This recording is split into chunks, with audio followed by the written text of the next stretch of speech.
This is the Lone Crater YouTube. We hope this video helps. You begin by proving whether the service sees a proxy.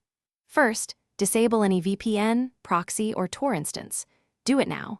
Then check your public IP and ASN so you know if traffic is routed through a known proxy provider.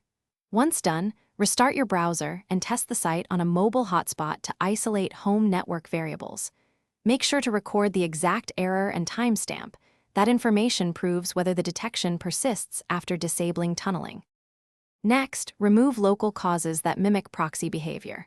Flush your DNS cache, and if possible, reboot the router to clear any stale ISB routing. Inspect browser and system proxy settings and set them to automatic or off. Clear cookies and cached site data so the service sees a fresh client. Renew the DHCP lease or assign a new internal IP. After making these changes, reboot both the device and router. Then test again to see if finish by eliminating provider and server-side causes. Update your router firmware and device network drivers so misreported headers aren't sent. If the detection remains, collect logs, public IP, ASIN, timestamps, and error messages, then contact your ISP or the service's support team.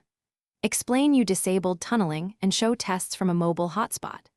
If support can't help, request a new public IP or escalate through official channels. Troubleshooting tip: keep a change log so you can.